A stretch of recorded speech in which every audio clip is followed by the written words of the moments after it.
The woman behind the loom hadn't seen proper daylight in 3 years, and Zachary Hawkins could tell by the pallor of her skin when he first glimpsed her through the dusty window of the weaving shop in Moab, Utah Territory, in the spring of 1878.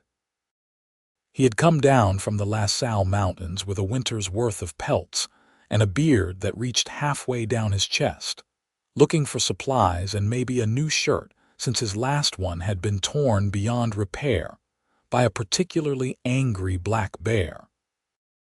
The town sat nestled against red rock cliffs that blazed orange in the afternoon sun, and most folks gave him a wide berth as he walked down the main street with his massive frame and the kind of wild look that came from spending months alone in the high country.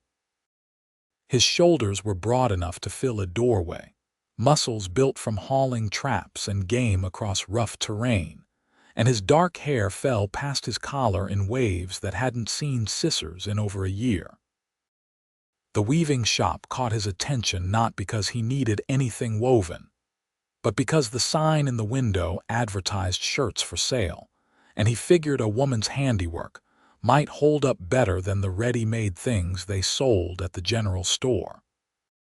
When he pushed open the door, a small bell chimed, and he had to duck slightly to avoid hitting his head on the frame.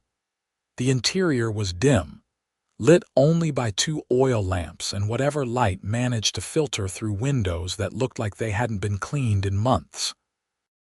The air smelled of wool and dye and something else, something stale, like a room that had been closed up too long. And there, in the back corner, sat the woman at her loom, her fingers moving with mechanical precision across the threads, her face turned down toward her work as if she hadn't heard him enter at all. "Excuse me, madam," Zachary said, his voice rough from disuse. He hadn't spoken to another human being in close to 4 months, and the words felt strange in his mouth. She didn't look up. Her fingers kept moving, the shuttle passing back and forth, creating a pattern in shades of blue and cream that might have been beautiful if the light had been better. Her hair was dark, pulled back in a severe bun, and her dress was gray and looked like it had been made for someone larger, hanging loose on her thin frame. "Madam," he tried again, stepping closer, "I'm looking to buy a shirt if you've got one for sale." This time her fingers paused just for a moment before resuming their work. "Check the shelf by the door," she said, her voice barely above a whisper. "Prices are marked." Zachary glanced back at the shelf he'd passed, where several folded garments sat in neat stacks. But something about the woman held his attention, something about the way she hunched over her work as if the loom was the only thing keeping her upright. He'd seen trapped animals with more life in their eyes. "You work here alone?" he asked, not moving toward the shelf. "I own the shop." Her voice was flat, emotionless. "If you need help finding your size, I can't leave the loom right now. I have an order to finish." "How long you been sitting there?" Now she did look up, and Zachary felt something twist in his chest. Her eyes were green, or had been once, but they looked faded now, like a dress left too long in the sun. Her face was thin, almost gaunt, with dark circles under those eyes that spoke of too many sleepless nights. She couldn't have been more than 25, but she looked older, worn down by something he couldn't quite name. "That's none of your concern," she said, and there was a hint of sharpness there, a suggestion that maybe there was still some fire buried deep beneath all that exhaustion. "No, I suppose it isn't," Zachary agreed. He turned and selected a shirt from the shelf, holding it up to check the size. It was well made, the stitching even and strong, the fabric a sturdy brown cotton that would hold up to hard use. "How much for this one?" $2. He fished the coins from his pocket and set them on the small counter near the door. The woman still hadn't moved from her loom, her fingers already back to their endless rhythm.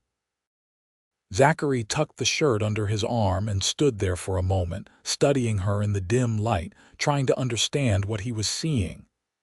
"When's the last time you stepped outside?" he asked suddenly. Her fingers stopped again. This time she didn't look up. "I go out when I need supplies."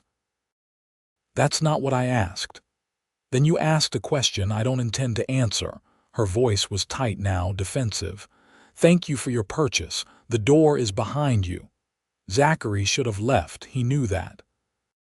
He had supplies to buy, a long ride back to his cabin, and no business whatsoever concerning himself with a woman he'd just met. But something about her bothered him, gnawed at him the way a splinter works its way under the skin. He'd spent years in the mountains learning to read signs, to notice the small things that meant the difference between life and death. And every instinct he had was telling him that this woman was in trouble, even if the danger was one of her own making. "I'll be back," he said finally, and walked out into the brilliant afternoon sunshine. The general store owner, a portly man named Henderson, was happy to gossip while he tallied up Zachary's supplies. Yes, he knew the weaver, Miss Zelda Vance. Sad story, that one.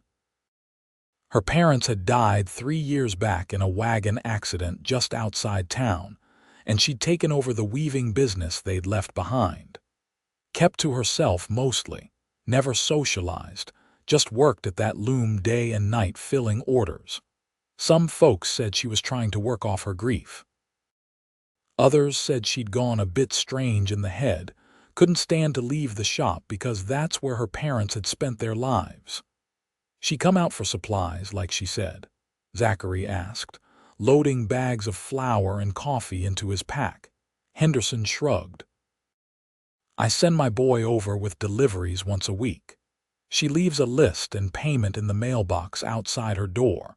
Can't say as I've actually seen her face to face in close to a year now." Zachary paid for his goods and walked back outside, his mind churning. He should leave. This wasn't his problem. He'd lived alone in the mountains for nearly a decade now, ever since the war ended, and he'd found that he couldn't stomach towns and their noise and their crowds anymore. He'd built himself a good life up there in the high country, with his traps and his cabin, and the kind of peace that only comes from true solitude.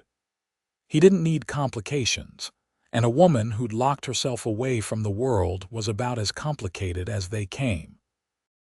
But he found himself walking back to the weaving shop anyway, his footsteps heavy on the wooden boardwalk. The door chimed again as he entered, and the woman, Zelda, looked up with what might have been annoyance flickering across her features. "I told you the prices are marked," she said. "I don't barter. I'm not here to buy anything else." Zachary set his pack down by the door and walked toward her loom, moving slowly so he wouldn't startle her. Up close, she was even thinner than he'd thought, her wrists like bird bones where they extended from her sleeves. "I'm here to ask you something." "I don't want to be asked anything." "When's the last time you ate a proper meal?" Her hands stilled on the loom. For a long moment she just stared at him, her green eyes wide and startled, as if no one had asked her such a question in years. Then her expression hardened. "That's none of your business." "Maybe not. But I spent 10 years in the mountains learning to spot things that are wrong, and everything about this situation is wrong." He gestured at the dim room, at her gaunt frame, at the loom that seemed to dominate the space like some kind of altar. "You're wasting away in here." "I'm working," she said, and now there was real anger in her voice, though it sounded rusty, as if she'd forgotten how to be properly mad. "I have orders to fill. I have a business to run. Just because you wander in off the mountain doesn't give you the right to judge how I live my life." "I'm not judging," Zachary said, and he meant it. He'd done plenty of things in his life that others might judge, and he knew better than to condemn someone for their choices. "I'm just asking if you're all right." The question seemed to break something in her. Her hands dropped from the loom to her lap, and she stared down at them as if she'd never seen them before. "I'm fine," she said, but her voice had lost its edge, gone flat and lifeless again. "I'm perfectly fine. I just need to finish this piece and then the next one and then the one after that. I have a waiting list 3 months long. People depend on me." "And who depends on you to take care of yourself?" She didn't answer. She just sat there, her hands in her lap, her head bowed, and Zachary felt something shift in his chest, something he hadn't felt in a long time. It might have been compassion, or it might have been something deeper, something more dangerous. "I'm staying at the boarding house tonight," he said quietly. "Tomorrow morning, before I head back up the mountain, I'm coming here and I'm taking you outside for breakfast at the cafe. You can say no, but I'm going to ask anyway." "Why?" The word was barely a whisper. "Because I think you need someone to ask," Zachary said simply. Then he picked up his pack and walked out before she could refuse. He spent a restless night at the boarding house, his room too warm and the mattress too soft after months of sleeping on a bedroll in his cabin.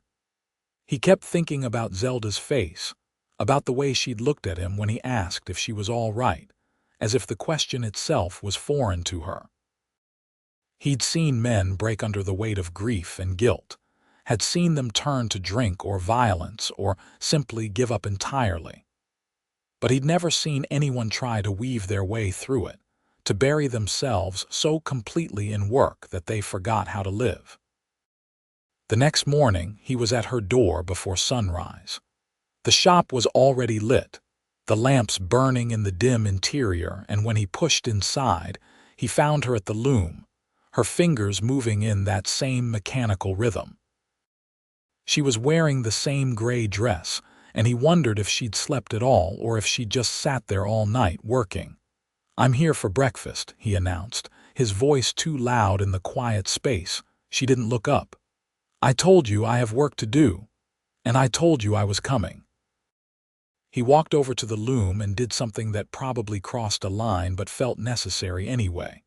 He reached out and gently took her hands in his, stilling them. Her fingers were cold, the skin rough from years of working thread. "1 hour. That's all I'm asking. Come have breakfast with me." She stared at him, and for the first time he saw something flicker in those faded green eyes. Fear, maybe, or confusion. "I can't," she whispered. "Why not?" "I just can't. I have to finish this piece. The piece will still be here in an hour. You don't understand." Her voice was rising now, getting shaky. "If I stop, if I leave, something bad will happen, something terrible. I have to keep working. I have to stay here."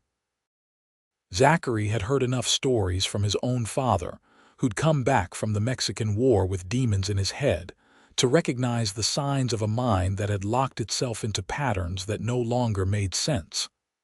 "What bad thing will happen?" he asked gently, still holding her hands. "I don't know." Tears were forming in her eyes now, making them look more green than they had before. "But my parents left this shop, just for a day, just to visit relatives in Grand Junction, and they never came back. The wagon crashed. They died. And I wasn't here, I wasn't working, I wasn't keeping things going. So now I have to stay, I have to keep the loom going, I can't stop." "Zelda," he said, using her name for the first time, tasting how it felt in his mouth. "That's not how the world works. Your parents didn't die because you stopped weaving. They died because accidents happen. Terrible, unfair accidents that have nothing to do with what we're doing or not doing." "You don't know that," she said, but her voice was weak, uncertain. "I do know that. I've seen enough death to know it doesn't follow rules or logic. It just happens." He squeezed her hands gently. "And I know that sitting in this dark room for 3 years, never seeing the sun, never eating properly, never living, that's not honoring their memory. That's just a different kind of dying." A tear spilled down her cheek, and then another. He realized, with a jolt of sadness, that she was probably crying for the first time in years, that she'd been too locked in her own head to even do that much. He let go of one of her hands and reached up, wiping the tears away with his thumb. His hands were rough and scarred from mountain life, but he tried to be gentle. "1 hour," he said again. "Come have breakfast with me. If you hate it, if it feels wrong, I'll walk you right back here and never bother you again. But give yourself this much. 1 hour in the sunlight." She looked at him for a long moment, searching his face for something he couldn't name. Then, slowly, she nodded. Getting her out of the shop was like coaxing a wild animal from its den. She stood up from the loom shakily, as if her legs had forgotten how to hold her weight, and he had to put a hand under her elbow to steady her. She looked around the dim room with wide eyes, as if seeing it for the first time, and he could see her physically fighting the urge to sit back down, to return to the safety of her routine. "It's just breakfast," he said quietly. "Nothing more than that." She nodded again, but she was trembling. He reached over to where a shawl hung on a peg by the door and draped it around her shoulders. Then, slowly, carefully, he opened the door. The morning sunlight hit her like a physical blow. She gasped and turned her face away, lifting a hand to shield her eyes. Zachary realized that Henderson had been right, that she probably hadn't been outside in months, maybe longer, and that her eyes had grown too accustomed to the dim interior of the shop. "Easy," he murmured. "Just take it slow. Let your eyes adjust." They stood there in the doorway for several minutes while she blinked against the light. Gradually, her hand lowered, and she looked out at the street with an expression of wonder and terror mixed together. The morning was cool and clear, the kind of perfect spring day that made the red rocks around Moab glow like embers. A few early risers were already moving about, and a couple of them stopped to stare at Zelda, clearly surprised to see her outside. "All right?" Zachary asked. "I don't know," she said honestly, but she took a step forward and then another, and then they were walking together down the boardwalk toward the cafe, and she didn't look back at the shop even once. The cafe was run by a widow named Mrs. Patterson, who took one look at Zelda and immediately bustled over with enough maternal concern to fill the room. "Zelda Vance, is that you? Lord have mercy, child. When was the last time anyone saw you in daylight? You look like you've been living in a cave." Sit down right now, and I'm bringing you the biggest breakfast I can make." Zelda seemed overwhelmed by the attention, shrinking into herself, but Zachary guided her to a table by the window where the morning light poured in warm and golden. She sat down gingerly as if the chair might bite her and kept her eyes on the table. "Thank you," Zachary said to Mrs. Patterson. "2 of whatever you recommend. Coming right up, and don't you worry about this one." Mrs. Patterson patted Zelda's shoulder. "We'll get some meat back on those bones in no time." When she'd bustled away, Zelda finally looked up at Zachary. "Everyone's staring," she whispered. "Let them stare," he said. "You're not doing anything wrong, you're just having breakfast. I should be working. The work will keep." She fell silent, her hands twisting together in her lap. Zachary took the opportunity to really look at her in proper light, and what he saw made his chest ache. She was younger than he'd thought, probably no more than 23 or 24, and beneath the exhaustion and the grief, she had a kind of delicate beauty that reminded him of the columbine flowers that grew in the high meadows. But she'd been so worn down, so ground away by her self-imposed prison, that it was like looking at a sketch of a person rather than a fully realized one. "Tell me about your parents," he said when the silence stretched too long. "What were they like?" She looked surprised by the question. "Why do you want to know?" "Because I'm guessing you haven't talked about them much, and sometimes talking helps." For a moment he thought she'd refuse. Then, slowly, hesitantly, she began to speak. Her parents had been weavers who came to Moab when she was just a child, drawn by the growing town and the promise of steady work. Her father had been quiet and methodical, the kind of man who could spend hours perfecting a single pattern. Her mother had been the opposite, quick and bright, always singing while she worked. They'd taught Zelda everything they knew, and she'd grown up surrounded by the sounds and smells of the weaving shop, the rhythm of the loom as natural to her as breathing. They were happy, she said, and her voice broke slightly on the word. They loved each other, they loved their work, they loved me, and then they were just gone. One day here, the next day nothing, and I was supposed to keep going like everything was fine, like the world hadn't just ended. Mrs. Patterson arrived with 2 plates piled high with eggs, bacon, biscuits, and fried potatoes, the kind of meal that could fuel a full day of hard work. Zelda stared at her plate as if she didn't quite remember how to eat. "Start with something small," Zachary suggested, picking up his own fork. "A bite at a time."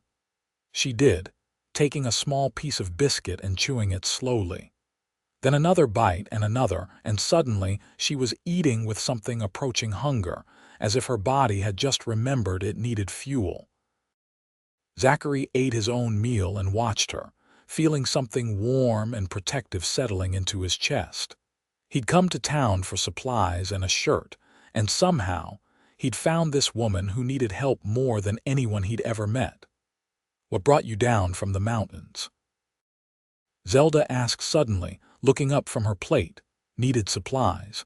Needed a new shirt after a bear decided my old one looked tasty." Her eyes widened slightly. "You fought a bear?" "More like I ran from a bear and got scratched up in the process," he said with a slight smile. "I'm not fool enough to actually fight one if I can help it. And you live up there alone, in the Les Salles. Have for 10 years now, got a cabin, some trap lines, enough to keep me fed and clothed. It's a good life. Doesn't it get lonely?" Zachary considered that. "Sometimes. But I prefer the company of mountains and trees to most people. Too much time in the war taught me I wasn't cut out for crowded places." He paused. "Though I'm making an exception this morning." A faint color touched her cheeks, the first real color he'd seen in her face. "I'm glad you did," she said quietly. "I didn't realize how much I'd forgotten, what food tastes like, what the sun feels like, what it's like to talk to another person." 3 years is a long time to be alone," Zachary said gently. "I wasn't alone, I had the loom." "That's not the same thing, and I think you know that." She looked down at her plate, pushing the remaining eggs around with her fork. "I don't know how to be anything else anymore. I don't know who I am without the work." "Then maybe it's time to find out." They finished breakfast in companionable silence, and Zachary paid Mrs. Patterson despite Zelda's weak protests. When they stepped back outside, the morning had warmed considerably, and the street was busier now with people going about their daily business. Zelda stood on the boardwalk, looking around with the expression of someone seeing the world for the first time. "I should get back," she said, but there was no conviction in her voice. "Or," Zachary said, "you could walk with me a bit. I've got to pick up my horse from the livery, and the long way there goes past the river. You ever go down there?" She shook her head. "Not since I was a child." "Then come with me. You've already been out for an hour. Another 30 minutes won't hurt." He could see her wavering, the old fear and guilt warring with something newer, something that might have been curiosity or even hope. Finally, she nodded, and they set off together down the street, Zachary shortening his usual long stride to match her slower pace. The Colorado River ran along the edge of town, its waters brown and sluggish in the spring warmth. The path down to it was steep and rocky, and Zachary found himself offering his hand to help Zelda navigate the rough spots. She took it hesitantly the first time, but after that, she seemed more comfortable with the contact, and he found himself liking the feeling of her small hand in his larger one. They stood on the riverbank, watching the water flow past, and Zelda tilted her face up to the sun with her eyes closed. "I'd forgotten how good this feels," she murmured. "I'd forgotten that anything could feel good." Zachary watched her, this fragile woman who was slowly coming back to life like a flower turning toward light. He'd spent years keeping people at a distance, protecting himself from the kind of pain that came from caring too much. But something about Zelda had slipped past his defenses, and he found himself wanting to protect her, to help her, to see her truly smile instead of just going through the motions of existing. "I have to go back up the mountain today," he said, and he was surprised to find he didn't want to. "But I'll be down again in a few weeks with more pelts.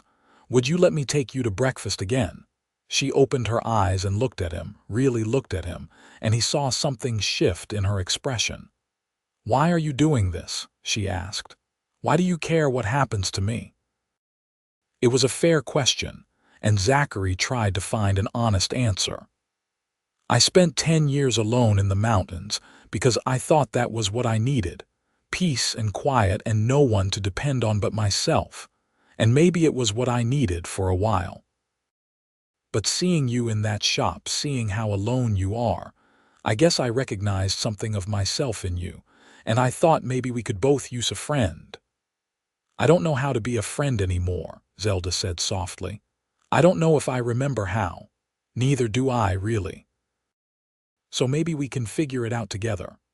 She smiled then, just a small curve of her lips, but it transformed her face, made her look younger and more alive than he would have thought possible. "I'd like that," she said. "Yes, when you come back I'll have breakfast with you again." They walked back to the livery together, and Zachary collected his horse, a sturdy roan gelding named Buck, who'd been his companion for the past 5 years. He loaded his supplies onto the saddle, taking his time, reluctant to leave even though he knew he had to. His cabin would be waiting, and the season for trapping was coming to an end, which meant he needed to prepare for the summer months ahead.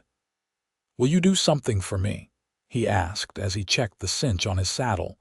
Zelda, who'd been stroking Buck's nose with tentative fingers, looked up. "What?"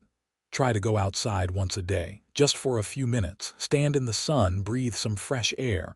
You don't have to go far, just to the door if that's all you can manage, but promise me you'll try." She looked uncertain. "I'll try," she said finally. "I can't promise I'll succeed, but I'll try. That's all I'm asking." He swung up into the saddle, and Buck danced sideways, eager to get moving after a day in the stable. Zachary looked down at Zelda, at her pale face and her dark hair and her eyes that had a little more life in them than they'd had the day before, and he felt something settle in his chest, something warm and certain. "I'll see you in a few weeks," he said. "Safe travels," she replied, and she stood there watching as he rode out of town, headed back toward the mountains that had been his home for so long. The ride back gave Zachary plenty of time to think, maybe too much time.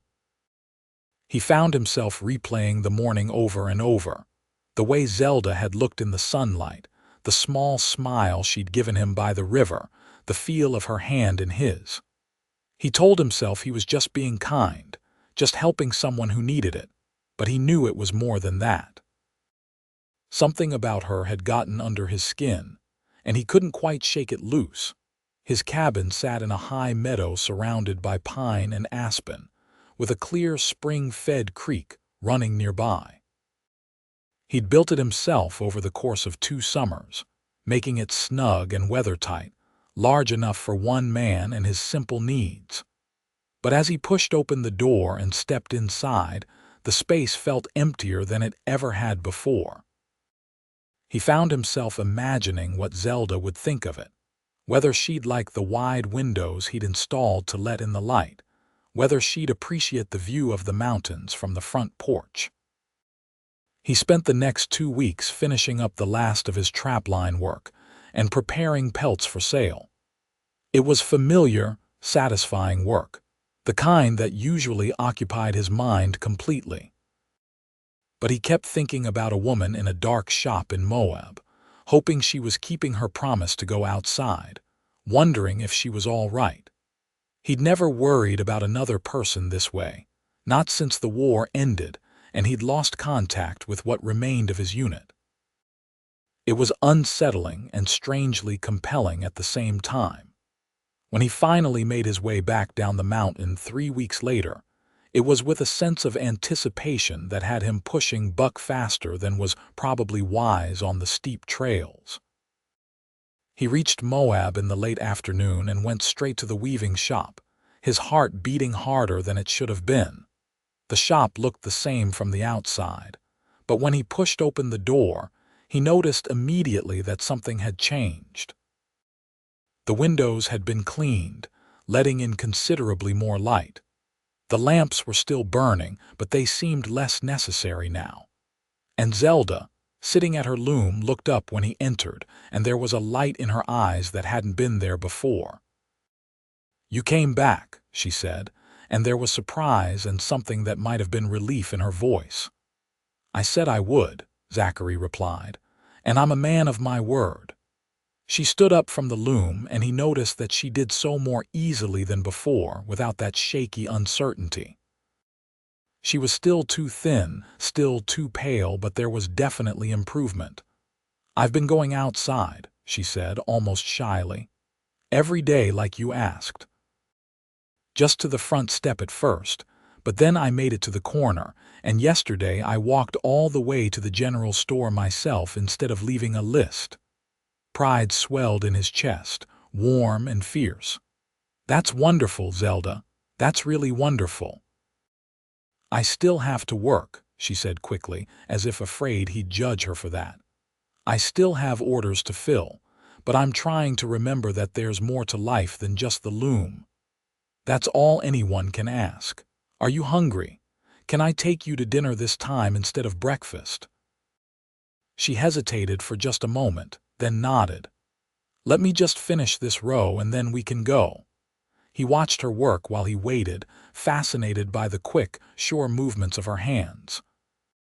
She was creating a pattern of interlocking diamonds in shades of red and gold, and even to his untrained eye, it was beautiful. When she reached the end of the row, she carefully secured her threads and stood up, reaching for the shawl by the door. They walked to the cafe together through the warm evening, and this time Zelda didn't shrink from the curious looks of the townspeople. She kept her head up, and though her hand found its way into the crook of his arm, it was more for companionship than support. They talked over dinner about inconsequential things at first: the weather, the state of the roads, the quality of Mrs. Patterson's apple pie. But gradually the conversation deepened. "Tell me about the war," Zelda said suddenly. "You mentioned it before. Is that where you learned to be so good with animals and the wilderness?" Zachary shook his head. "No, I learned that from my father and grandfather. They were trappers too, worked the Rocky Mountains from Montana to Colorado. The war." He paused, collecting his thoughts. "The war taught me different things. How to survive when everything is trying to kill you. How to trust the men beside you. How to keep going even when you don't think you can. And when it was over, how to recognize that I needed to be alone for a while to sort through what I'd seen and done. Do you still think about it? Sometimes. Not as much as I used to. The mountains have a way of putting things in perspective." She was quiet for a moment, absently pushing food around her plate. "I think grief is like that too," she said finally. "Like a war, but one you fight alone. And I've been fighting it by hiding, by pretending that if I just keep working, keep moving, I won't have to face it. But it doesn't work. It's still there, waiting." Zachary reached across the table and covered her hand with his. "Maybe you don't have to fight it alone anymore." She looked up at him, her green eyes shimmering with unshed tears. "I don't even know you," she whispered. "Not really. Why are you being so kind to me?" "You know enough," he said. "You know I live in the mountains and I have a bad habit of running from bears." You know I make terrible coffee and I probably need a haircut." That earned him a small laugh, which was what he'd been hoping for. "And maybe I'm being kind because someone needs to be. Or maybe because I look at you and I see someone worth knowing, someone worth helping. Does there have to be a more complicated reason than that?" "I suppose not," she said. But she didn't pull her hand away, and they sat there for a long moment, connected across the table in a way that felt significant, like the beginning of something neither of them could quite name yet. Zachary stayed in town for 3 days that time, longer than he'd originally planned. He told himself it was because he needed to negotiate better prices for his pelts, because he wanted to stock up on supplies before heading back up the mountain. But the truth was, he wanted to spend time with Zelda, to see the slow transformation happening in her, to be part of it. Each morning he met her at the shop and they went for walks together. Short ones at first, just around the town, but gradually extending farther. They walked along the river, explored the red rock formations at the edge of town, climbed a low hill that offered a view of the LaSalle Mountains in the distance. And with each walk, Zelda seemed to come more alive, to remember how to be a person instead of just a pair of hands at a loom. "I used to love exploring," she told him on the 3rd day as they sat on a flat rock overlooking the valley. "When I was younger, before my parents died, I'd go walking every chance I got.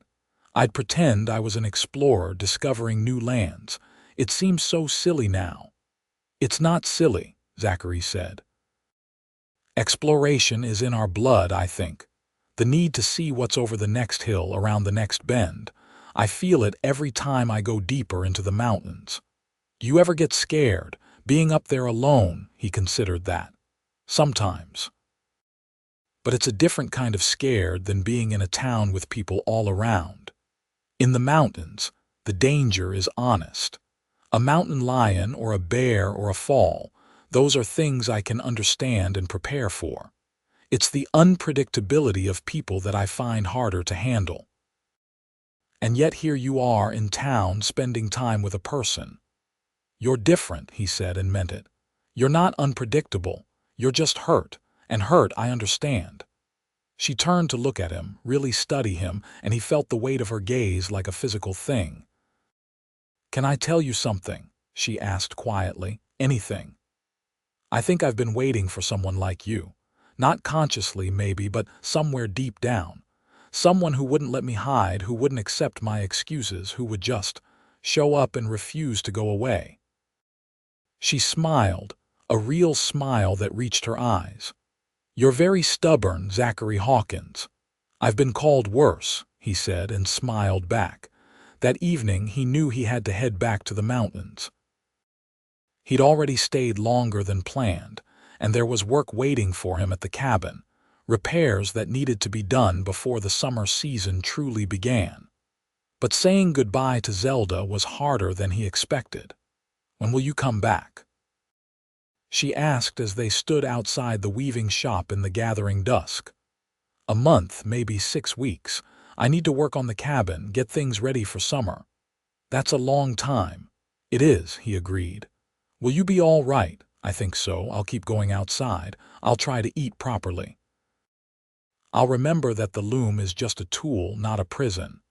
She reached out and took his hand, squeezing it gently.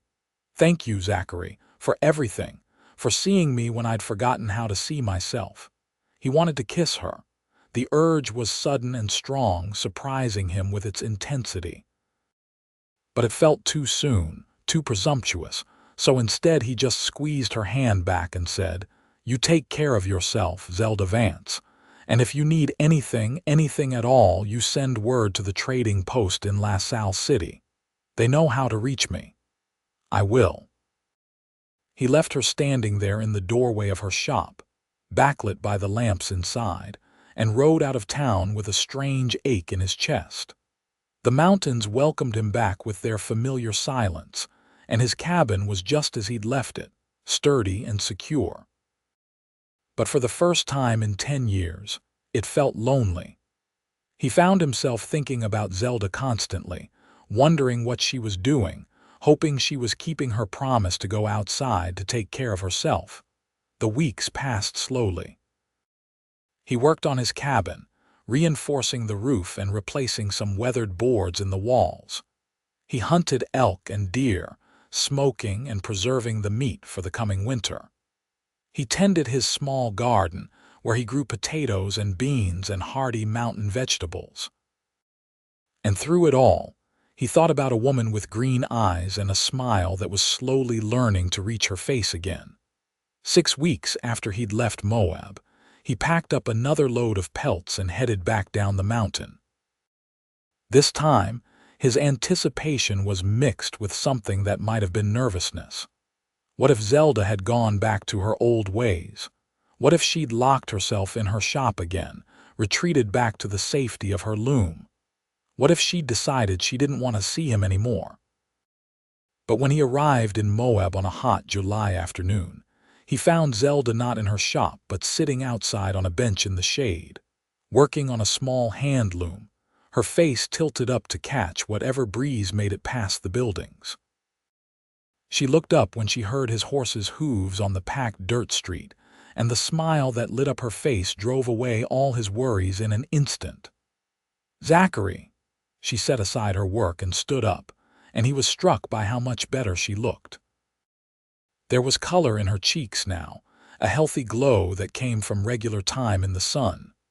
She'd gained a little weight, filling out her dress more naturally.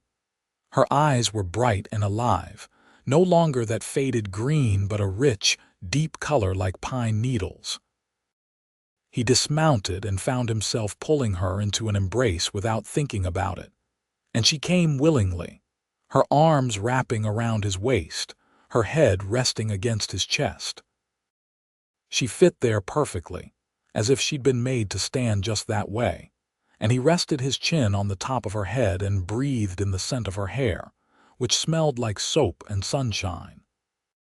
"You look wonderful," he said when they finally pulled apart, though he kept one hand on her arm, reluctant to lose contact completely. "I feel wonderful," she said and laughed. "Well, better anyway. I've been working outside as much as I can, and I've been eating 3 meals a day, and I even went to church last Sunday for the first time in 3 years. People stared, but I didn't care. I'm proud of you." The words seemed to mean a lot to her. Her eyes got shiny and she blinked rapidly. "I couldn't have done it without you. You gave me a reason to try." They had dinner together that night, and Zachary told her about his weeks in the mountains, about the family of foxes that had taken up residence near his cabin, about the spectacular thunderstorms that rolled through the high country, about the peace that came with watching the sun rise over peaks still capped with snow even in July. And Zelda told him about her progress, about the friends she was slowly reconnecting with, about the orders she was still filling but with a healthier attitude, taking breaks, not working through the night anymore. "I've been thinking," she said as they walked along the river after dinner, the sky above them painted with the pinks and oranges of sunset, "about what comes next. I can't spend the rest of my life as just a weaver. There has to be more than that. What do you want there to be?" She was quiet for a long moment, watching the water flow past. "I don't know exactly, but I know I want to keep exploring, keep going outside, keep learning how to be alive again. And I know." She paused, then turned to face him, her expression uncertain but determined. "I know I want to see you more than once every 6 weeks." Zachary's heart kicked in his chest. "I'd like that too," he said carefully. "But my life is in the mountains. I can't just move to town. I tried that after the war and it nearly drove me crazy. I'm not asking you to move to town." She took a deep breath. "But maybe sometime I could come see where you live, see the mountains, see your cabin. I've never been higher than Moab. I don't know what it's like up there." The invitation in her words was clear, and Zachary felt something shift in his chest, something falling into place. "I'd like to show you," he said. But it's not an easy trip. The trails are rough and my cabin is pretty basic. No fancy furniture or creature comforts. I don't need fancy, Zelda said. I just need to know what your life is like, to see if. She trailed off, blushing. To see if you could fit into it. He finished gently. She nodded, looking down at her hands. Zachary reached out and tilted her chin up so she was looking at him again. In the fading light, her eyes looked almost dark and he could see his reflection in them. I think you could, he said quietly. I think you'd fit just fine, but you need to be sure, Zelda. Mountain life isn't easy, especially not for someone used to town living. I want to try, she said. If you'll let me. Then pack a bag, Zachary said. We'll leave in 2 days. That'll give me time to sell my pelts and buy supplies and give you time to arrange things with your shop. The next 2 days passed in a flurry of activity. Zelda made arrangements with Mrs. Patterson's daughter, a young woman named Sarah who was learning to weave, to watch the shop and fill small orders while she was gone. Zachary sold his pelts and bought supplies, including a second horse, a gentle mare that would be suitable for Zelda to ride. They met several times to plan and prepare, and each time, Zachary felt his anticipation growing. He was bringing someone into his private sanctuary, his refuge from the world, and it felt both terrifying and absolutely right. On the morning they were set to leave, half the town seemed to turn out to watch. Zelda, dressed in practical riding clothes she'd borrowed from Sarah, looked nervous but excited as Zachary helped her mount the mare. She'd ridden before, she told him, but not in years, and she was a bit unsteady at first. But the mare was patient, and Zelda quickly found her seat. "You'll take care of her, won't you, Zachary?" Mrs. Patterson asked, looking up at him with motherly concern. "With my life," he promised, and meant it. They rode out of town, heading northeast, toward the La Salle Mountains that rose like a promise against the sky. The first day was relatively easy, following established trails through the desert landscape, passing Mormon homesteads and cattle ranches. Zelda handled the ride well, though Zachary could tell she was getting tired by the time they stopped to camp for the night beside a small creek. He made camp with the efficient movements of long practice, setting up a tent for Zelda and rolling out his own bedroll under the stars. He built a fire and cooked a simple dinner of beans and bacon and coffee, and they ate while watching the stars come out overhead.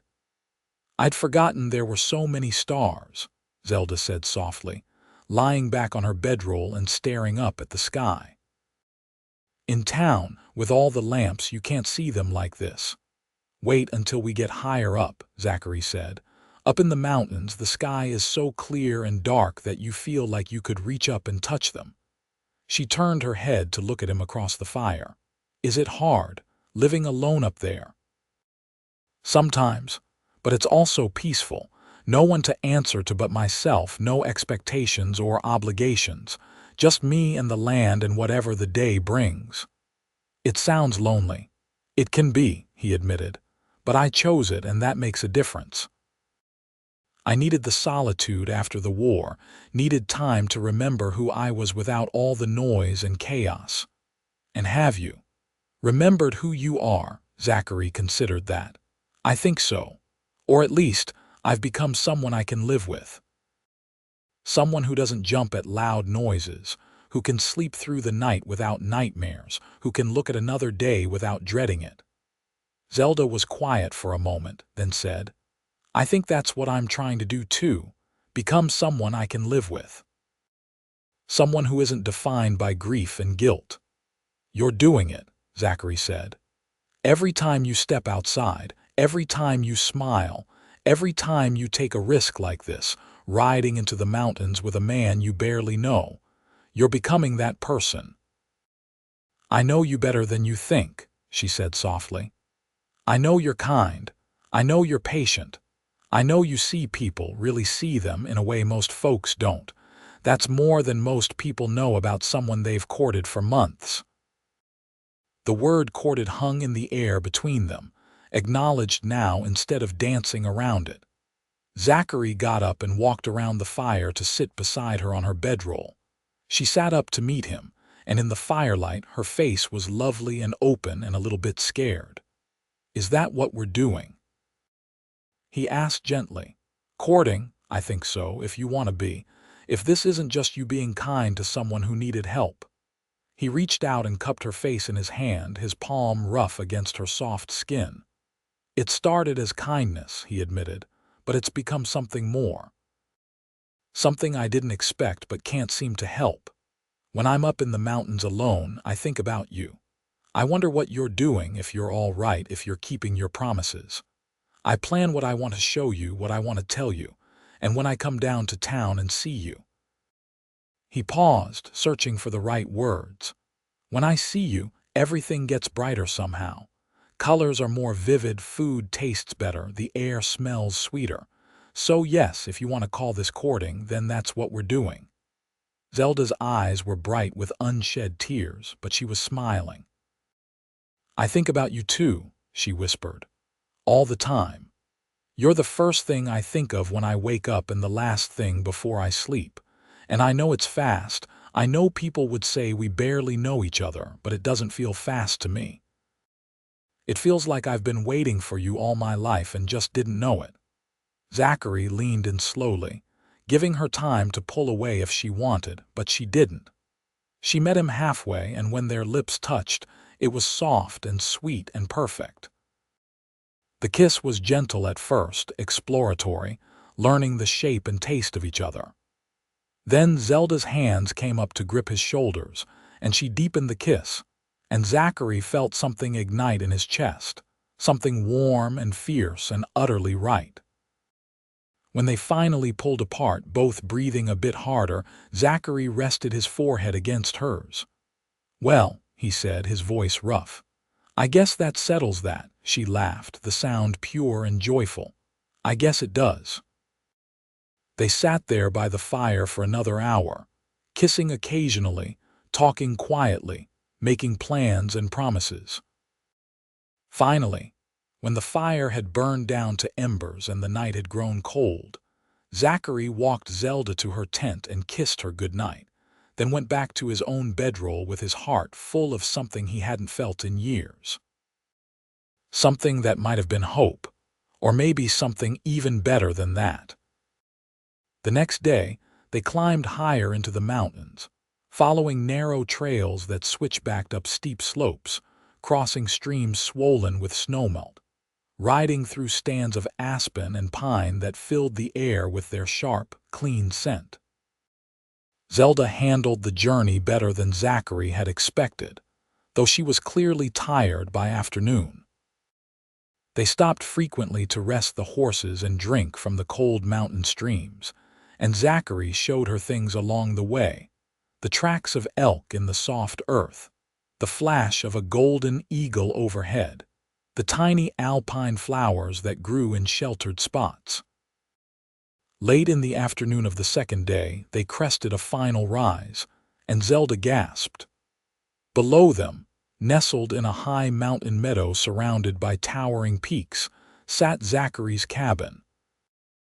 It was a simple structure, built of logs and chinked with mud, with a stone chimney on one end and wide windows that caught the afternoon light. A creek ran nearby, and the meadow was thick with wildflowers, purple and yellow and white. "It's beautiful," Zelda breathed. "Zachary, it's perfect." Pride warmed his chest. He'd built this place with his own hands, made it into a home, and having her see it and appreciate it meant more than he could say. "Come on," he said. "Let's get the horses settled and I'll show you inside." The cabin was one large room with a loft for sleeping, the kind of simple, functional space a man alone needed. But now, seeing it through Zelda's eyes, Zachary noticed its shortcomings, the rough furniture, the lack of decoration, the basic amenities.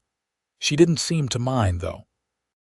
She walked around the space with interest, examining everything, running her fingers over the table he'd built, looking at the shelves where he stored his supplies, climbing the ladder to peek at the loft. "You built all this yourself?" she asked, coming back down. "Every bit of it." "Took 2 summers, but it's solid. Keeps out the weather and the animals. It's wonderful. It feels safe." She turned to look at him, her expression serious. "I can see why you love it here. I can see why you needed this place." Zachary started a fire in the fireplace and cooked dinner while Zelda explored outside, walking around the meadow, following the creek, examining everything with the attention of someone seeing a new world for the first time. When she came back inside, her cheeks were flushed with exercise and her eyes were bright. "I love it," she announced. "I love all of it. The mountains, the meadow, the cabin. I love how quiet it is, how peaceful. I can see why you don't want to leave." "I'm glad," Zachary said, and he was. He'd been worried she'd find it too isolated, too primitive, too far from civilization. But it's one thing to visit for a few days. It's another to live here year-round. "Winters are hard, Zelda. The snow can get 10 feet deep. We'd be snowed in for months at a time, and even in summer it's lonely. The nearest neighbor is 2 days' ride away." "I spent 3 years alone in a dark room," Zelda said quietly. "I think I could handle being alone in paradise with someone I love." The word hung in the air between them, stunning in its simplicity and power. Love. She'd said love. "Zelda," Zachary said, his voice rough. She walked over to where he stood by the fire and took his hands in hers. "I know it's fast. I know people would say we're crazy, but I'm done wasting time, Zachary. I wasted 3 years hiding from life and I'm not going to waste any more. I love you. I think I started falling in love with you the first day when you wouldn't let me hide, when you insisted I come outside and see the sun. And every day since then, I've fallen a little more." Zachary pulled her close, wrapping his arms around her, holding her tight. "I love you too," he said into her hair. "I didn't plan to. I didn't want to, but I do. I love your strength and your courage and the way you're learning to smile again. I love how you look in the sunlight and how you laugh when you're surprised and how you fit in my arms like you were made for them." She tilted her head back to look up at him. "Then marry me," she said. "Not today, not tomorrow, but soon. Marry me and let me stay here with you. I'll keep weaving, I can set up a loom in here and we can take pieces down to town to sell every few months. I'll learn to hunt and fish and live the way you do. I'll be happy here, Zachary. I know I will." "Are you sure?" he had to ask, had to give her one more chance to change her mind. "It's not an easy life. There's no going back to town if you get lonely or bored or miss the comforts." "I'm sure," she said firmly. "I've never been more sure of anything. I don't need comfort and I won't be lonely because I'll have you. And this place, this beautiful place, that's all I need." Zachary kissed her then, long and deep and thorough, pouring everything he felt into it. When they finally pulled apart, both breathless, he said, "Then yes. Yes, I'll marry you. We'll go down to Moab before the snow flies, make it official, and then we'll come back here and build a life together." She smiled, radiant and beautiful, and kissed him again. They spent the next week in the high meadow, and Zelda proved herself more capable than Zachary had expected. She learned quickly how to fish in the cold mountain streams, how to identify edible plants and mushrooms, how to move quietly through the forest. She was fascinated by everything, constantly asking questions, wanting to learn. In the evenings, they sat by the fire and talked for hours, learning each other's histories, sharing dreams and fears and hopes for the future. Zachary taught her to shoot his rifle, standing behind her to help her aim, his arms around her as she squeezed the trigger and hit the target he'd set up. She was delighted by her success, and he was charmed by her enthusiasm. They explored the surrounding area, riding to high alpine lakes where the water was so clear you could see straight to the bottom, climbing to vantage points where they could see for miles in every direction. And at night, Zelda slept in the loft while Zachary took the main room, both of them acutely aware of each other's presence, of the promise they'd made.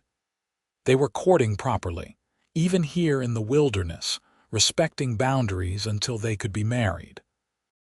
But the tension between them was sweet and charged, full of anticipation for what was to come. Finally, reluctantly, they packed up to head back down to Moab. Zelda needed to make arrangements for her shop, and they wanted to be married properly, with a preacher and witnesses. The ride down was easier than the ride up, and they made good time, arriving back in town on a warm August afternoon. The news of their engagement spread through Moab like wildfire. Some people were happy for them, especially Mrs. Patterson, who cried and hugged them both and immediately began planning a celebration. Others were more skeptical, wondering if Zelda was making a mistake, running off with a mountain man she barely knew. But Zelda brushed off the criticism with a confidence Zachary admired. "I spent 3 years doing what other people thought I should do," she told one concerned neighbor. "Working myself to death, hiding from life, trying to honor my parents' memory in the most miserable way possible. Now I'm going to do what I think I should do. And what I think is that marrying Zachary is the best decision I'll ever make." They were married 2 weeks later in the small church at the center of town. Zelda wore a dress she'd made herself, cream-colored with delicate embroidery at the collar and cuffs. Zachary had gotten a haircut and a shave for the occasion, though he'd kept his beard, and he wore new clothes that felt stiff and uncomfortable after months in buckskin. But none of that mattered when he saw Zelda walking toward him down the aisle, her eyes bright with happy tears, her smile radiant. The ceremony was simple and heartfelt. They exchanged vows in front of what seemed like the whole town, promising to love and honor each other for as long as they both lived. When the preacher pronounced them man and wife, Zachary kissed her with such tender passion that several ladies in the congregation fanned themselves and whispered behind their hands. The celebration afterward was loud and joyful, with food and music and dancing. Zachary, who hadn't danced in years, let Zelda lead him through several clumsy waltzes, and he didn't even mind when people laughed at his awkwardness. He was too happy to care, too caught up in the joy of the day, in the reality that this amazing woman was now his wife. They spent their wedding night at the boarding house, and it was everything Zachary had dreamed it would be and more. Zelda came to him without shyness or fear, and they learned each other slowly, tenderly, with passion and laughter and occasional fumbling that only made it more precious. Afterward, lying tangled together in the narrow bed, Zelda traced patterns on his chest with her finger and whispered, "I never thought I could be this happy. I didn't think I deserved it." "You deserve everything good in the world," Zachary told her, kissing her forehead. "And I'm going to spend the rest of my life trying to give it to you." They stayed in Moab for another week, making final arrangements. Zelda sold the weaving shop to Sarah, who was thrilled to have her own business. They packed up Zelda's few possessions, including her favorite hand loom and as much thread and fabric as they could carry. They bought additional supplies, enough to see them through the winter, and arranged with the trading post in La Salle City to store goods for them that they could pick up on their occasional trips down from the mountain. Finally, on a cool morning in early September, they set out for the mountains together.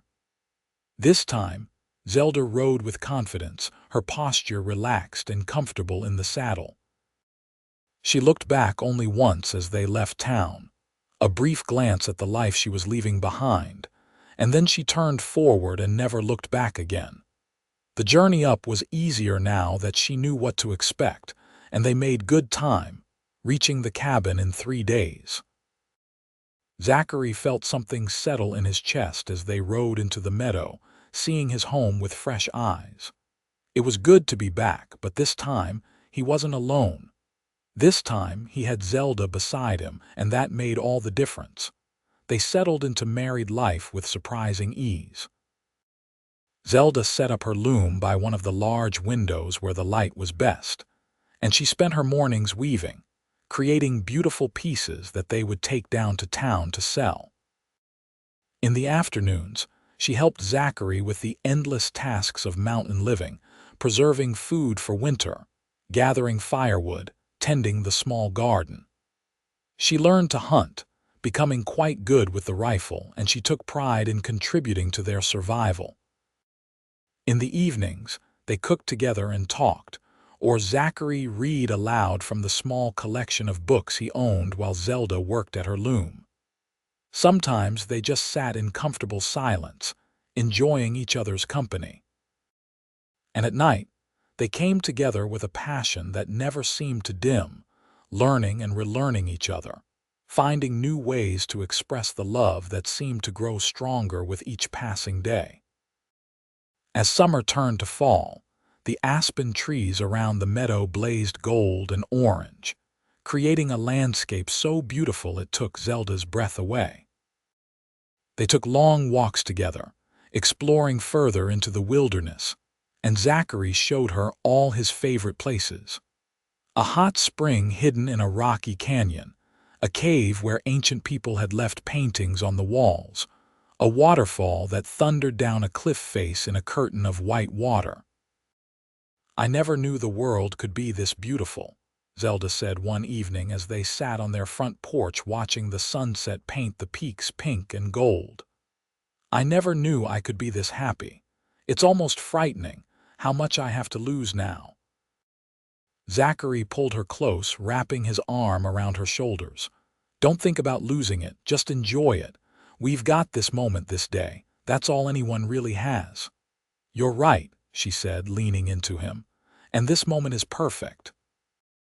The first snow came in October, dusting the peaks with white and sending the temperature plummeting. Zachary made sure they were fully prepared, the cabin chinked tight against the cold, enough firewood stacked to last through the worst of winter, food preserved and stored. When the heavy snows came in November, sealing them into their high meadow, they were ready. Zelda took to winter in the mountains better than Zachary had dared hope. She didn't seem to mind being snowbound, trapped in the cabin for days at a time when the storms raged. Instead, she seemed to relish the forced intimacy, the closeness it created between them. They spent long days together, Zelda at her loom while Zachary worked on various projects, repairing equipment, crafting new traps, whittling small items from wood. They talked endlessly, played cards and checkers, made love in front of the fire when the cold was too bitter to venture up to the loft.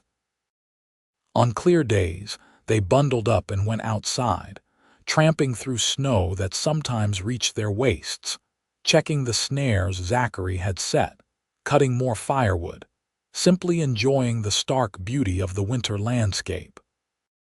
Zelda loved the snow, the way it transformed everything, making the world clean and new and quiet. "It's like we're the only two people in the world," she said one day as they stood in the meadow, surrounded by untouched snow that sparkled like diamonds in the sun. "Like this place was made just for us." "Sometimes it feels that way," Zachary agreed, watching her spin in a circle with her face tilted up to the sky, snowflakes catching in her dark hair. She looked so alive, so vibrant, so completely different from the pale, ghost-like woman he'd first met in that dark weaving shop. He'd helped bring her back to life, but she'd done something for him too. She'd reminded him that solitude and loneliness weren't the same thing, that having someone to share his life with didn't mean losing the peace he'd found in the mountains. As winter deepened, and the days grew short, they developed routines and rhythms that felt as natural as breathing. They woke early, made coffee and breakfast together, tended to their various tasks throughout the day, came together in the evenings for dinner and conversation. The isolation that might have driven some people mad felt comfortable to both of them. A cocoon of warmth and love against the cold world outside.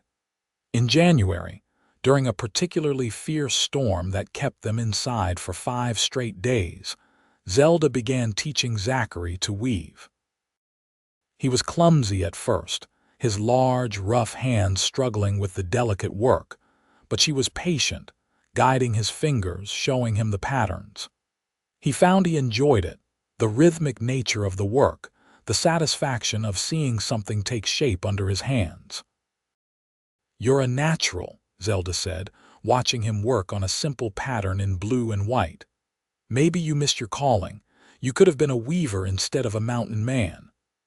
"I don't think my hands would have survived," Zachary said, holding up his scarred and calloused palms. "Besides, I like being a mountain man, especially now that I have a mountain wife." She laughed and kissed him, and the weaving was forgotten for a while.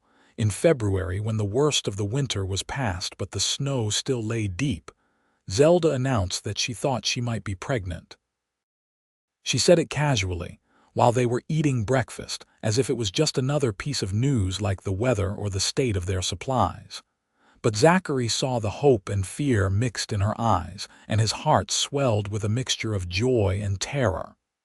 "Are you sure?" he asked, setting down his coffee cup carefully.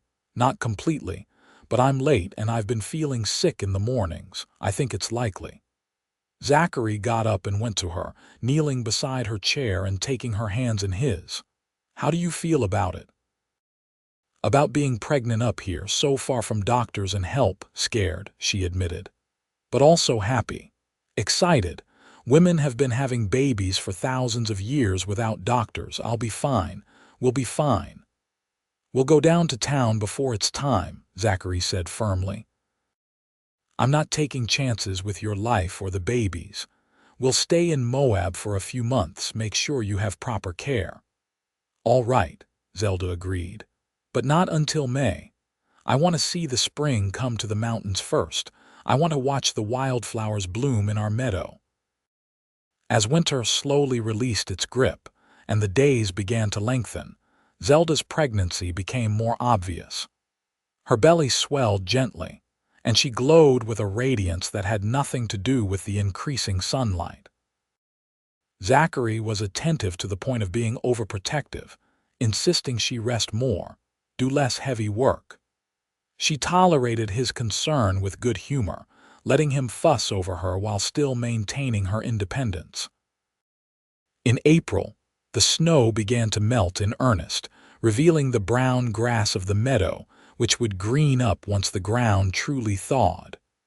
The creek swelled with runoff, and the sound of rushing water was constant. Birds returned, filling the air with song, and the first brave wildflowers pushed through the last patches of snow. "Look," Zelda said one morning, pointing to a cluster of purple crocuses near the cabin. "The first flowers. Spring is really here." "Which means we need to start thinking about heading down to town," Zachary said. "You're 4 months along now.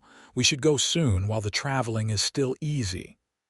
"Another week," Zelda bargained. "Let me see more of the flowers come up. Let me have 1 more week in this perfect place before we have to leave." Zachary agreed, though he was anxious about waiting too long.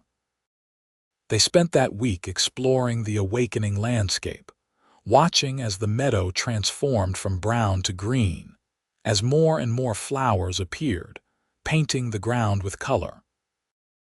Zelda wove during the days, creating her most beautiful pieces yet, and Zachary worked on expanding the cabin, adding a small room that would serve as a nursery. Finally, in early May, they packed up and headed down to Moab. The trip was slower this time, with Zachary being extra careful on the rough trails, making sure Zelda was comfortable, stopping frequently to rest. They made it to town in 5 days instead of the usual 3, and Zachary immediately arranged for rooms at the boarding house that they could keep for several months.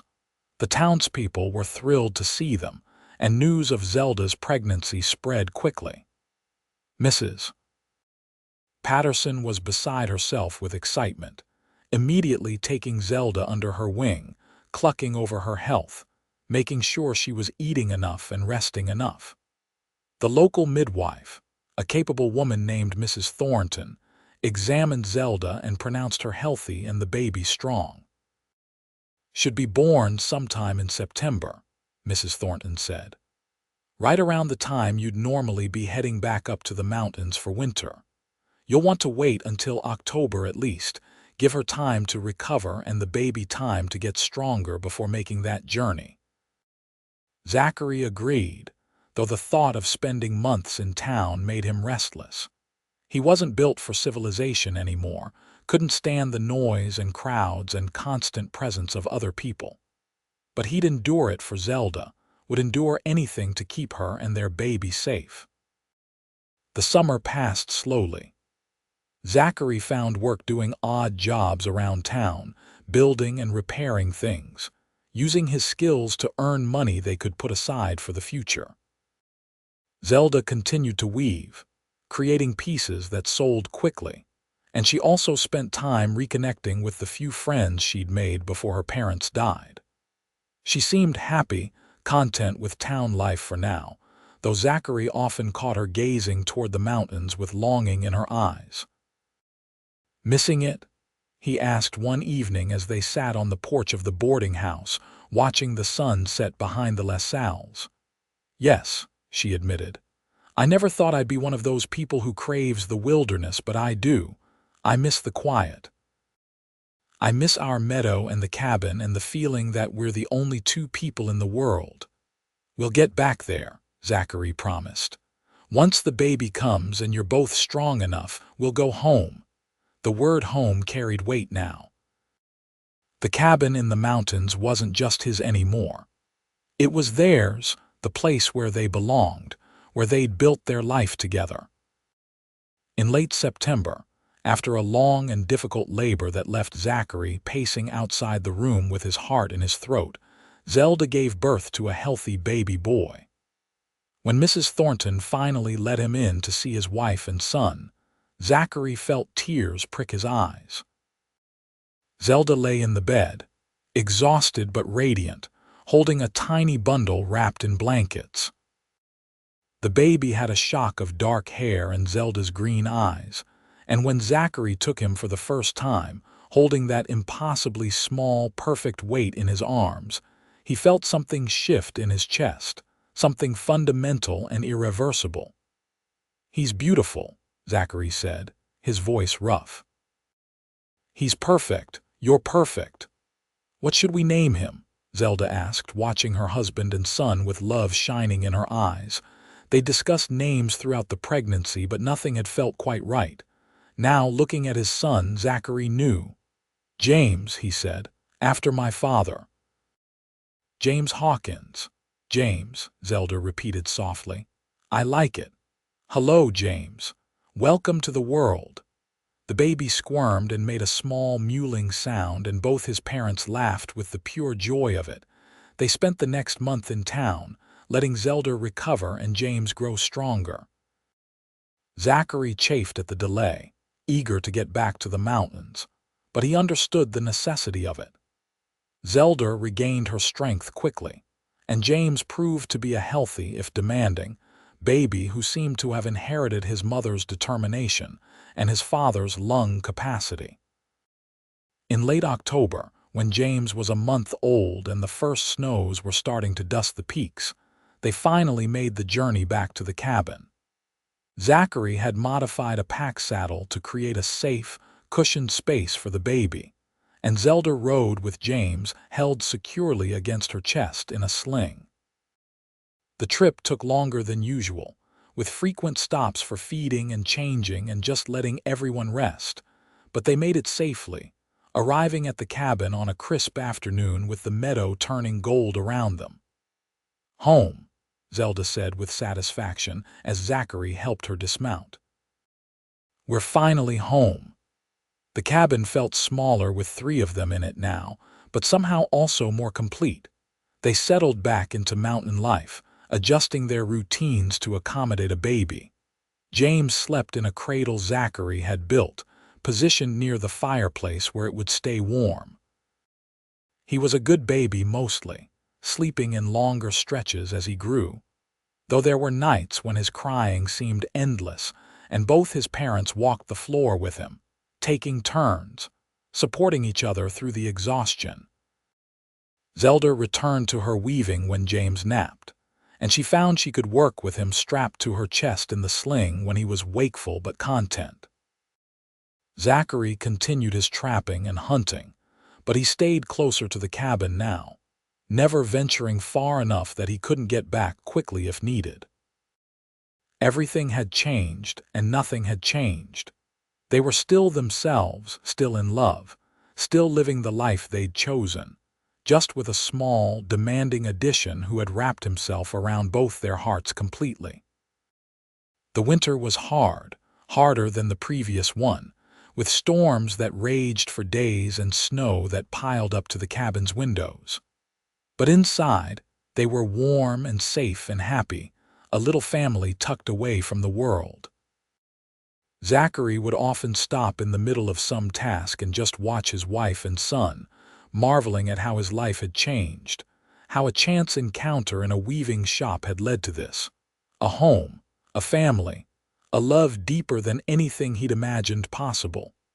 "What are you thinking?" Zelda asked one evening, catching him staring. "That I'm the luckiest man alive," he said simply. "That I can't believe I get to have this, have you and James, that every day I wake up grateful." She smiled and came to him, James sleeping against her shoulder. Zachary wrapped his arms around both of them, and they stood there in the firelight, a portrait of contentment. As James grew from an infant into a toddler, the cabin rang with new sounds. Laughter and babbling, the thump of small feet running across the floor, the endless questions that children ask. He was a curious, adventurous child, and both his parents had their hands full keeping him safe and entertained. But they wouldn't have changed it for anything. They made trips down to town twice a year, in the spring and fall, selling Zelda's weavings and Zachary's pelts, buying supplies, seeing the few friends they'd made. But they were always eager to return to the mountains, to their private paradise.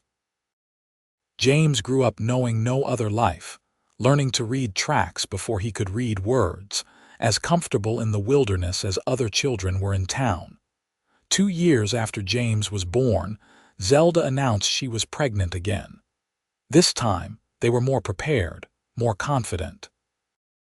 They made the trip down to town in late summer, stayed through the birth in October, and welcomed a daughter they named Emma into the world. She had Zachary's dark hair and a temperament that was calmer than her brother's, content to observe while James raced around. Life continued in its rhythm, the seasons turning, the children growing, the love between Zachary and Zelda deepening with each passing year. They added onto the cabin, creating more space for their growing family. They built memories and traditions, created a life rich with simplicity and purpose and joy. On their 5th wedding anniversary, Zachary and Zelda sat on their porch while the children played in the meadow, chasing butterflies in the late summer sunshine. Zelda had her hand loom on her lap, working on a piece in shades of blue and green, the colors of the mountains they loved. Zachary was working on carving a small horse for James, who was horse crazy at 4 years old. "You ever regret it?" Zachary asked suddenly. "Leaving town, giving up the life you could have had?" Zelda looked up from her weaving, surprised. "Never, not once." "Why would you ask that?" "Because you gave up so much. Security, society, comfort, all the things women are supposed to want." She set down her loom and took his hand, lacing her fingers through his. "I gave up a half-life for a full one. I gave up existing for living. You brought me back from the dead, Zachary. You taught me how to smile again, how to step into the sunlight, how to hope and dream and love." This life we have, here in these mountains with our children, this is everything I never knew I wanted. This is everything I need. I love you, Zachary said, the words as heartfelt as the first time he'd spoken them. I love you too. Always. The years continued to pass, marked by the rhythm of seasons and the milestones of their children's lives. James grew tall and strong like his father, learning to trap and hunt and survive in the wilderness. Emma grew up with her mother's gift for creating beauty, learning to weave and sew, but also with a fierce independence that came from being raised in the mountains. When James was 10 and Emma 8, Zelda gave birth to a third child, another boy they named Thomas. By then, the cabin had been expanded significantly, and they had developed a routine and lifestyle that felt as natural as breathing. They were completely self-sufficient, needing little from the outside world except the occasional supplies they couldn't make or grow themselves. Zachary was in his late 30s now, his beard shot through with gray, his body still strong but bearing the marks of a life lived hard. Zelda was in her early 30s, still beautiful, with laugh lines around her eyes and a contentment in her face that made her glow. They had built something remarkable together, a life full of love and purpose and simple joys. On warm evenings, they would sit on their porch and watch the sun set behind the peaks, the children playing nearby, and talk about everything and nothing. They talked about their hopes for the children's futures, about whether James would choose to stay in the mountains or venture out into the wider world, about Emma's talent, and whether she might want to sell her weavings in bigger towns someday, about little Thomas and what kind of person he would grow up to be. Whatever they choose, wherever they go, we've given them a foundation, Zelda said one evening. We've shown them what love looks like, what a good life can be. That's more than a lot of parents manage. We've been lucky, Zachary said. Lucky to find each other, lucky to have this place, lucky to have healthy children and enough to eat and a roof over our heads. So much of life is luck. Some of it is luck, Zelda agreed, but some of it is choice. I chose to step outside that day when you asked me to. I chose to trust you, to love you, to follow you up here. And you chose to walk into a weaving shop when you needed a shirt. You chose to see me, really see me when everyone else had given up. We made choices that led us here, and I'm grateful every day for them. Zachary pulled her close, and they sat there in comfortable silence, watching the stars come out overhead. As the children grew older and needed less constant supervision, Zachary and Zelda found new rhythms in their relationship.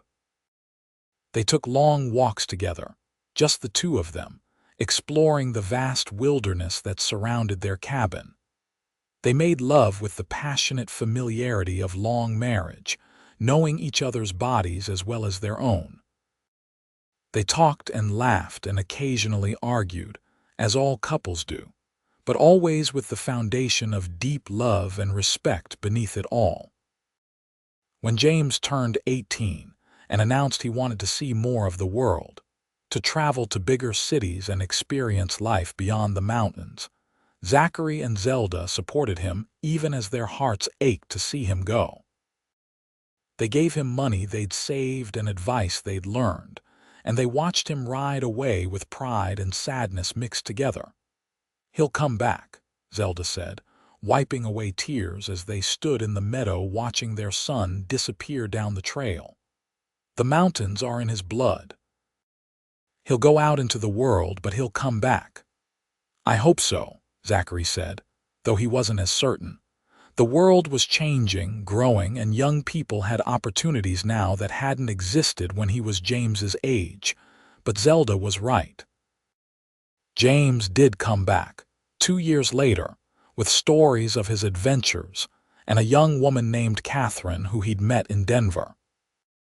They were married in the cabin, with just the family present, and afterward, James and Catherine built their own place on the far side of the meadow, starting their own life while staying close to family.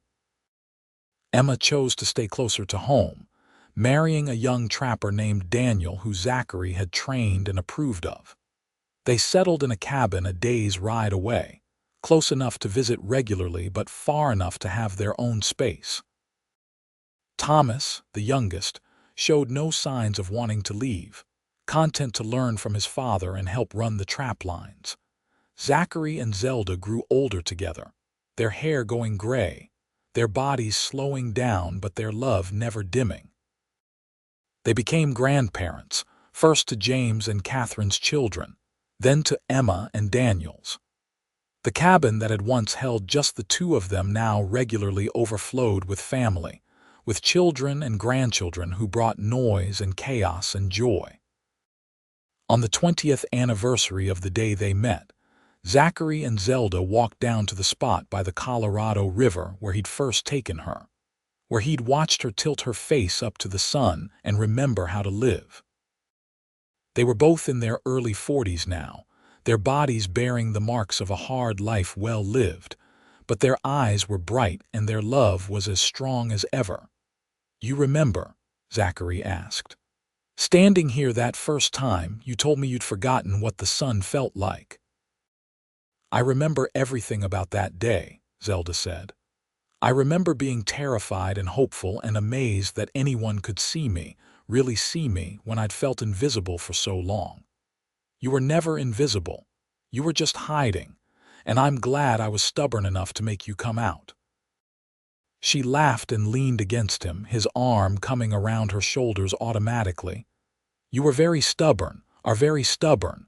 It's one of the things I love most about you." "What are the other things?" he asked, only half teasing. "Your strength, your kindness. The way you protect the people you love without smothering them. The way you see beauty in simple things. The way you still look at me like I'm the most amazing thing you've ever seen, even after 20 years. She turned in his arms to face him. "The way you brought me back to life and then built a life with me that's better than anything I could have imagined." Zachary kissed her, long and sweet and tender, tasting salt from the tears that were sliding down both their faces. "I love you," he said. "More today than yesterday, more tomorrow than today. Every day more. I love you too. Thank you for seeing me. Thank you for not giving up on me. Thank you for this life." They stood there by the river, holding each other. Two people who had found their way through grief and loneliness and fear to something beautiful and lasting. The sun was warm on their faces, the water rushed past them with its eternal song, and in the distance, the mountains they loved rose up against the sky. As they grew older still, into their 50s and then 60s, their pace slowed but their life remained full. The cabin was always open to children and grandchildren, and there was always something good cooking on the stove. Zachary's hair went completely white, and his hands developed arthritis that made some tasks difficult, but he still went out on the trap lines, now with Thomas by his side. Zelda's eyes grew weaker, making the fine detail work of weaving harder, but she adapted, creating larger patterns, teaching her grandchildren the craft she'd learned from her own parents so many years ago. They talked often about those parents, about the grief that had driven Zelda into her self-imposed prison, about how different her life might have been if Zachary hadn't walked into that shop looking for a shirt.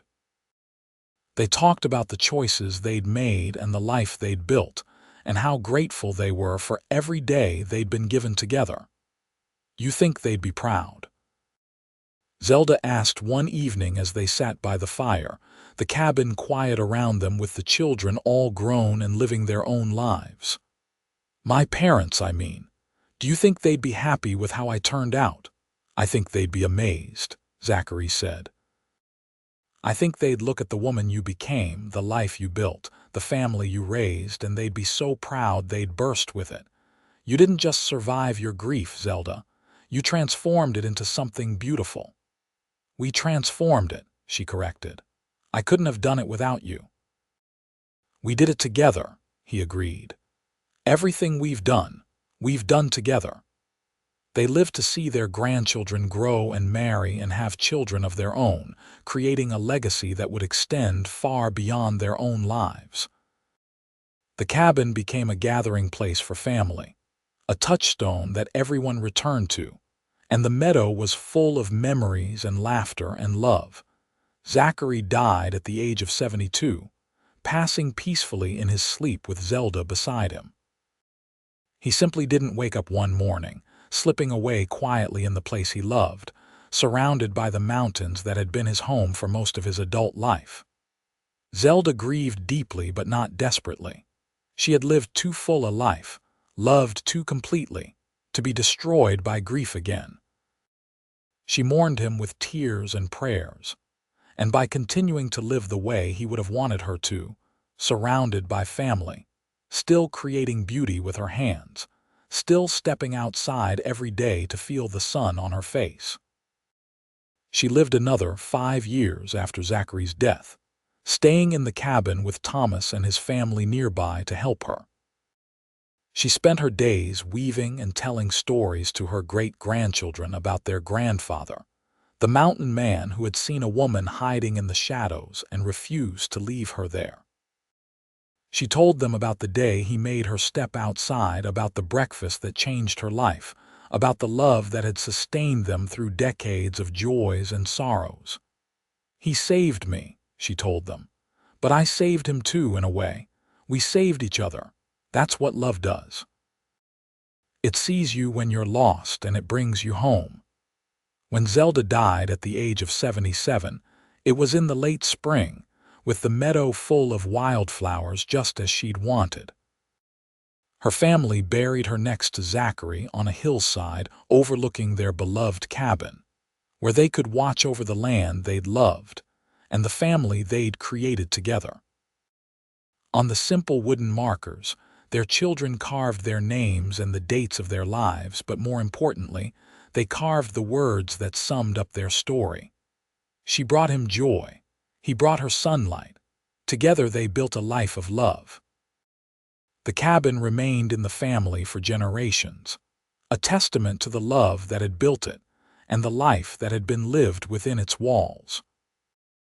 And sometimes, on quiet evenings when the sun sets behind the La Salle Mountains and paints the sky with gold and pink, if you stand in that meadow and listen very carefully, you can almost hear the echo of laughter and the rhythm of a loom and the sound of two voices talking quietly about everything and nothing, living on in the place they made their own, forever woven into the fabric of the mountains they loved.